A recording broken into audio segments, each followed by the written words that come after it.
So again, we're going to be starting off with Illinois Shines Program Overview Part 1 today. So this again will be a high-level overview of the program, its history, and how the program works. Next slide. So you all know me. My name is Connor. I'm the EEC sector strategist. I will be facilitating all of these training series. And then joining me today to present as well is Ola. Thank you, Connor. My name is Ola Tomaszewski. I am the Outreach Coordinator for Energy Solutions, the Illinois Shines Program Administrator. So here's an agenda for today. This is for the Part 1 program overview. So we're going to start off with a history of Illinois Shines, introduction to CEJA. So that's the Climate Equity and Jobs Act. Then how Illinois Shines works, and then touch on an annual checklist. And then wrapping it all up with a comments and questions period. So to start off, I'm going to hand it back to Ola to start off with history of Illinois Shines. Next slide. Hey, thank you, Connor, for the introduction. And now I'll get into the history of the Illinois Shines program. So the Adjustable Block Program, which we now call Illinois Shines, was created under the Future Energy Jobs Act that was passed in 2016. FEJA is a core component of the Long-Term Renewable Resources Procurement Plan developed by the AIPA in 2018, which included the implementation of Illinois Shines in 2019. FEJA is considered one of the most significant pieces of energy legislation ever to pass the Illinois General Assembly. It followed nearly 2 years of negotiation between energy companies, consumer advocates, and environmental groups. FEJA mandated higher renewable energy targets in the state's renewable portfolio standards. So there are many successes and challenges of FEJA. It was successful in incentivizing the development of over 25,000 projects and helped facilitate the growth of solar from 80 megawatts to 2,000 megawatts. Under FEJA, 670 megawatts of new distributed generation and community solar was developed. However, even with this impressive growth of solar energy under FEJA, there were some challenges. Illinois was still behind the state's renewable energy requirements. Under FEJA, the Illinois Shines program funding was largely exhausted due to program participation and the structure of contract payments. I want to stress that this is not the case now, but was definitely a challenge before CEJA was passed. There were also concerns if there was an equitable distribution of the benefits of a growing clean energy economy, especially to those employed in developing these projects. And many of these challenges of the Illinois Shines program under FEJA were addressed with the Climate and Equitable Jobs Act. Next slide, please. Thank you. Okay, so on September 15, 2021, Governor Pritzker signed the Climate and Equitable Jobs Act into law. CEJA included provisions to phase out carbon emissions from energy and transportation sectors. The Illinois Shines program began operating under CEJA shortly after it was signed in December of 2021. CEJA addressed previous funding issues and included a significant expansion of the Illinois Shines program. It reinforced the program's consumer protection requirements, established prevailing wage and minimum equity standards, and incorporated policies to ensure an equitable transition to a clean energy future. The passage of CEJA also led to the development of an updated long-term plan in 2022, and the act ultimately requires 100% carbon-free power in Illinois by 2045. Next slide, please. Okay, so here you can see a nice side-by-side comparison of the Illinois Shines program under FEJA versus CEJA. Under FEJA, Illinois Shines had 3 different project categories, which included small distributed generation, large distributed generation, and community solar. CEJA not only updated the existing 3 categories, but it also added 3 new categories, including public schools, community-driven community solar, and equity-eligible contractors. The RPS budget more than doubled from $235 million to $557 million under CEJA across all programs, including Illinois Shines. Also, CEJA included equity and prevailing wage requirements that CEJA did not. Prevailing wage is required for most projects participating in Illinois Shines. There are some exceptions to this, including residential projects, a house of worship, and waitlisted large DG projects. CEJA also added the equity eligible contractor block and equity eligible workforce requirements for participating approved vendors and designees. So overall, FEJA and CEJA were both instrumental in developing and expanding the Illinois Shines program to what it is today. Okay, next slide, please.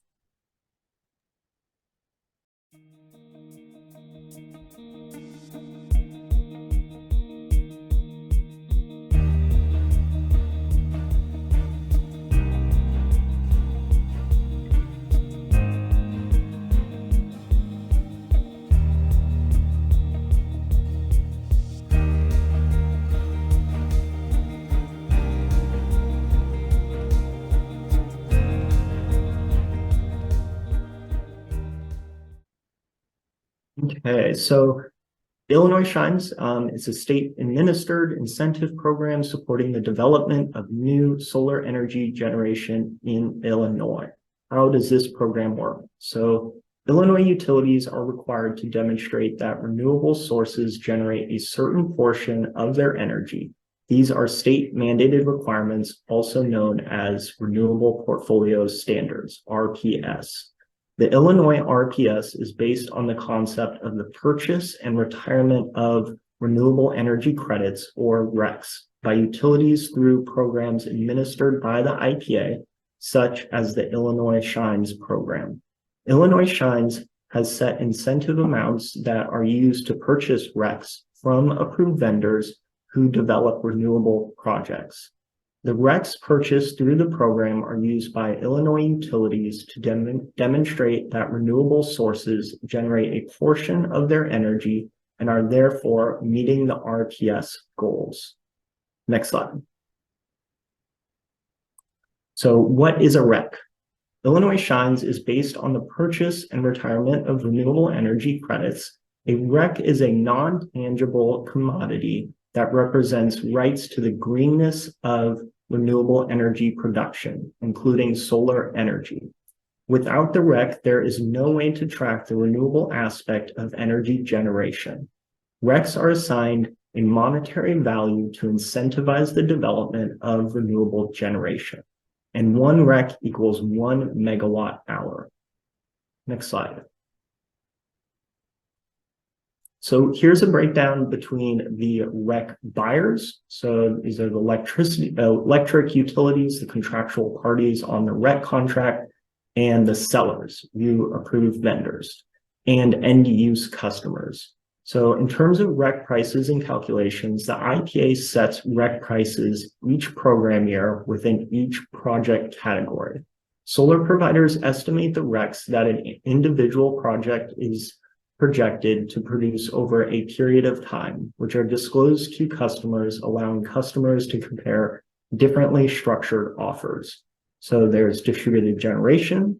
Customers transfer RECs to the vendors and may receive reduced equipment, installation, lease, and/or energy costs. And then there's community solar. Customers can subscribe to a large solar project with the ability to earn bill credits from approved vendors who are paid by utilities for RECs generated. So why are there different offers depending on the approved vendor? So approved vendors calculate RECs into their business model, and the savings that the end use customer receives varies depending on the AV's business model, which varies from AV to AV. There are also category hubs on the webpage that on our website that provide resources and information on each program category, which are listed on this slide as well. Small DG, large DG, traditional community solar, community-driven community solar, public schools, and equity-eligible contractor. Next slide. So how do REC incentives work? Incentives are provided through payments made to the approved vendor for the REC renewable energy credits generated by their customers' solar systems. These payments are made through a contract called the REC contract between Illinois Electric Utility, the buyer, and approved vendors, the seller. While the incentives are paid to participating approved vendors, monetary savings are passed on to the customers. Next slide. And so here you'll see the the different responsibilities and duties between Illinois Power Agency and Energy Solutions, which we are as the program administrator. So the Illinois Power Agency is the state agency in charge of program implementation. They're an independent public agency tasked with developing and updating the long-term renewable resources procurement plan, which guides the Illinois Shines and Illinois Solar for All programs. And just as a side note, the Illinois Solar for All program is administered by a different entity, not Energy Solutions, and I would encourage you to reach out to them, the Illinois Solar for All website, if you're interested in that program. And in terms of the Illinois Power Agency, you can reach out to them if you are submitting an appeal and responding to stakeholder feedback requests. So in regards to the long-term plan, they will solicit feedback on that. REC prices, they will solicit feedback on those as well.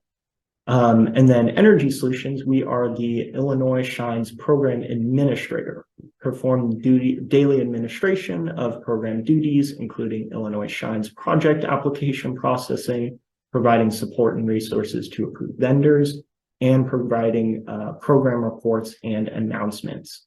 Approved vendors may contact Energy Solutions to ask questions about the program, provide additional information on a project application, submit required reports and data throughout the program year, and share program feedback, ongoing program feedback. And next slide.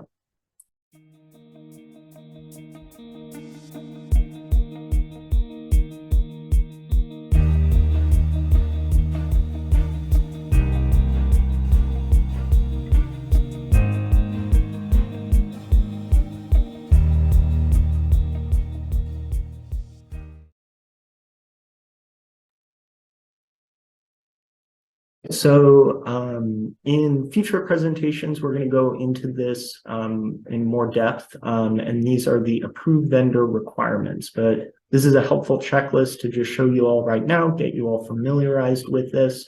A copy of this checklist will also be provided to you on your SharePoint folder.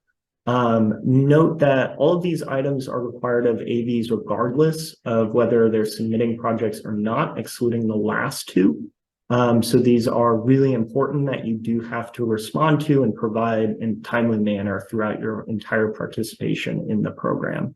And these include approved vendor renewal, designee renewal, designee management plan, MES compliance plan, MES compliance mid-year report, MES compliance end-of-year report, biannual report, annual report, and then community solar subscriber verification and project inspections. So again, we're going to go into these in more depth in the future, but you will be provided a copy of these this week.